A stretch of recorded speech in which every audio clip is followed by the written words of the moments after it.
안녕하세요. 모션 그래픽 디자이너 존코바입니다. 여러분들 영상이나 디자인 혹은 모션 그래픽을 제작하고 나서 이걸 결과물로 출력했는데 약간 색감이 미묘하게 다른 경우가 있었을 겁니다. 이거 여러분들이 작업을 잘못한 거겠죠.가 아니라 실제로 이런 경우가 많이 생깁니다. 자, 뭐냐면 대표적인 게 두 가지가 있죠. 첫 번째는요, 내가 코덱을 어떤 걸로 설정하느냐에 따라서 실제로 작업할 때 보는 것과는 다른 색감으로 출력될 수가 있겠고요. 하지만 그것보다 가장 큰 문제는 이거 두 번째, 디바이스에 따라서 저쪽 모니터냐 이쪽 모니터냐 다른 사람의 모니터냐 혹은 스마트폰이냐 아이패드냐 이런 거에 따라서 보여지는 색감이 쨍하거나 칙칙하거나 달라 보일 수 있다는 겁니다. 색감 그거 미묘하게 다른 거 뭐가 중요해 라고 생각하실 수도 있겠지만, 이게 더 나아가서 내가 다른 분한테 영상을 보냈는데 얼굴이 칙칙해 보인다거나 그라데이션이 있는 부분에 밴딩 현상, 즉 계단 현상 같은 게 생길 수도 있다는 거죠. 그래서 사실은요, 저처럼 올해 영상이나 디자인을 하신 분들은요, 색 표현율이 높은 모니터를 많이 사용하시는데 그 대표적인 게 바로 벤큐 모니터입니다. 지금 이 공간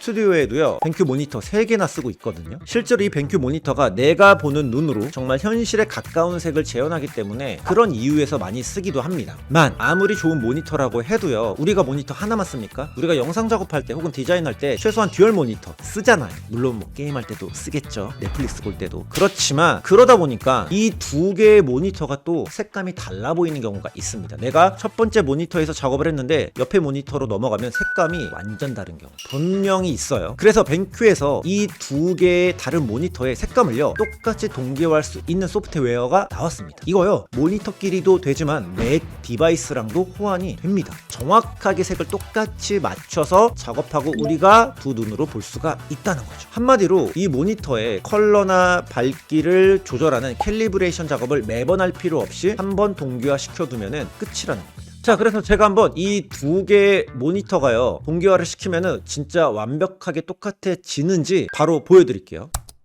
자, 지금 두 개의 모니터는요, 확실히 다른 모델입니다. 색감도 약간 다른 게 느껴지시죠? 일단 지금 제가 볼 때는 왼쪽 모니터 이쪽 위쪽이 조금 밝은 느낌이 듭니다. 오른쪽 모니터가 조금 어두우니까요, 이 어두운 모니터를 기준으로 할게요. 그래야 두 개를 정확하게 동기화할 수가 있겠죠. 일단 벤큐에서 준비된 디스플레이 컬러 토크라는 소프트웨어를 실행을 합니다. 그리고 나서 이렇게 바인딩을 하는 메뉴가 나옵니다. 스타트 바인딩을 누르면, 자, 기준이 되는 모니터 아까 정했죠? 오른쪽에 있는 모니터의 벤치마크 디스플레이를 놓고요, 이제 색감을 조절할 이 파인 튜닝 디스플레이를 왼쪽에 둡니다. 그리고 바인드 버튼을 클릭하면 이렇게 딱 고리가 걸립니다. 좀 신기하죠? 그리고 넥스트 눌러주시면 뭔가 깜빡거리면서 화면 조정을 시작하고요, 이런 예시 이미지를 두 개를 비교하면서 저희가 색감을 맞춰가는 겁니다. 어때요? 지금 확연하게 다른 게 느껴지죠? 오른쪽이 뭔가가 더 쿨톤 계열 느낌? 왼쪽은 약간 그린 계열이 있는 것 같아요. 지금 브라이트니스와 컬러 템퍼처를 조절할 수 있는데, 일단 컬러 템퍼처 에서 그린 조금 빼줄게요. 그리고 쿨톤을 살짝 넣고 레드도 아주 조금 한 스푼 뿌려줄게요. 약간 여기 단상이 왼쪽 모니터가 밝은 느낌이라 브라이트니스도 조금 줄여줍니다. 이 정도면 거의 비슷한 것 같습니다. 됐으면 넥스트. 그러면 이제 컬러, 색상과 채도를 조절할 수가 있는데, 오른쪽이 좀 더 오렌지빛이 조금 있는 것 같아서 약간의 오렌지빛을 살짝 넣어주고요. 채도는 거의 비슷해요. 약간 낮은 것 같기도 하고 채도도 조금 미묘하게 조절해줍니다. 자, 대략 비슷하게 느껴지면 다음 컬러, 자, 옐로우. 오른쪽에 초록색 느낌이 있어서 역시 색상을 살짝 조절해주고요. 그 다음에 그린 역시 조절해주고요. 시야는 뭐 건드릴 게 없네요. 완벽합니다. 그 다음에 블루 역시 깔끔. 마지막 마젠타, 약간 채도가 낮은 느낌이라 채도 조금 올려주고, 그리고 약간 더 보라색 쪽으로 조금만 옮겨줄게요. 자, 요 정도면 된 것 같습니다. 다 됐으면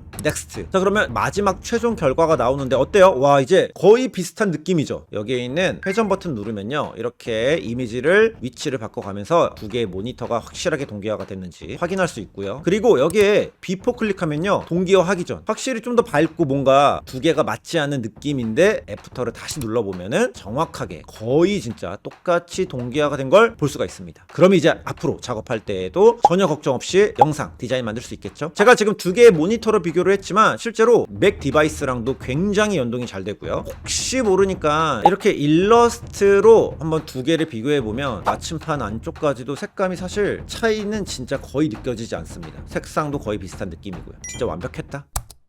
자, 그래서 결국에 제가 사용했던 요 모니터가 도대체 뭐냐면요, 바로 벤큐에서 나온 32인치 모델로 당연히 4K 해상도까지 지원이 되고요, 전문가가 사용하기에 굉장히 적합합니다. 이게 디자이너를 타겟해서 출시가 되기도 했고요. 사실 이 모니터가요, 칼만과 팬톤 인증도 받았고요, 팩토리 캘리브레이션이 되어서 출고가 되기 때문에 저희가 더 이상이 뭐 건드릴 것도 없고요, 디자이너에게 정확한 색을 볼 수 있게 만들어져 있기 때문에 전문가가 사용하기에는 정말 너무 좋고, 게다가 여러 개의 픽처 모드도 있고요, 뭐 PIP나 여러 가지 기능, 이 모니터 자체에도 굉장히 많은 기능이 있습니다. 게다가 이런 핫키퍼기라는 게 제공이 되어서 손쉽게 밝기나 명암비 같은 것도 바로바로 조절할 수가 있죠. 또한 이 모니터가요, 제가 지금은 맥 디바이스가 없지만 맥과도 호환이 굉장히 잘 된다고 제가 처음에도 말씀드렸죠. 그리고 옆에 듀얼 모니터로 사용하고 있던 이 친구는요, 조금 작긴 해요. 27인치입니다. 근데 전혀 안 작죠. 역시나 4K까지 표현이 가능하고요. 이렇게 사실 듀얼 모니터가 있어야 솔직히 작업하기가 조금 편합니다. 포토샵에서 뭔가 디자인 작업을 할 때는 이렇게 오른쪽에 레퍼런스, 참고할 만한 이미지를 띄워놓고 작업을 하는 편입니다. 그래서 사실 디자인을 한다면 듀얼 모니터는 거의 필수인데, 이건 영상 작업도 마찬가지거든요. 제가 애프터 이펙트라는 앱을 쓸 때에도요, 타임라인, 레이어들을 전부 다 듀얼 모니터로 몰아넣습니다. 아니, 공간도 많이 비는데 라고 생각하실 수도 있겠지만, 실제로 이렇게 키프레임을 열고 작업을 하면요, 이 모든 공간을 전부 다 활용하기 때문에 듀얼 모니터가 꼭 필요하겠죠. 그래서 저 같은 경우는 실무에 있을 때부터 지금까지도 듀얼 모니터 쓸 때는요, 항상 문제가 됐던 게 색감이 달랐던 건데, 오늘 이 동기화할 수 있는 소프트웨어로 문제가 깔끔하게 해결이 된 거죠. 사실 이런 모니터 결코 저렴하다고 할 수 없지만, 이런 전문가용 모니터를 한번 사용하고 나잖아요, 마치 우리가 라식 수술한 것처럼, 렌즈를 낀 것처럼 그런 깔끔함을 경험하고 나면요, 되돌아갈 수 없듯이 이 모니터를 한번 사용하고 나면요, 그냥 아무 모니터나 쓰기가 힘들어집니다. 그만큼 색을 정말 정확하게 표현을 하고요, 재현율도 높다 보니까 여러분들이 작업을 할 때의 화면과 출력된 결과물의 모습이 똑같아지니까 작업할 때 혹은 다른 분들한테 공유를 할 때도 훨씬 수월하겠죠. 그래서 여러분들이 만약에 좀 더 전문적으로 영상 디자인, 모션 그래픽을 하고 싶다면요, 꼭 이 모니터 벤큐 사용해 보시면 좋을 것 같습니다. 자, 그럼 저는 다음에 또 여러분들이 작업할 때 유용할 만한 컨텐츠 준비해서 돌아오도록 하겠습니다. 동코바였습니다. 시청해 주셔서 감사합니다.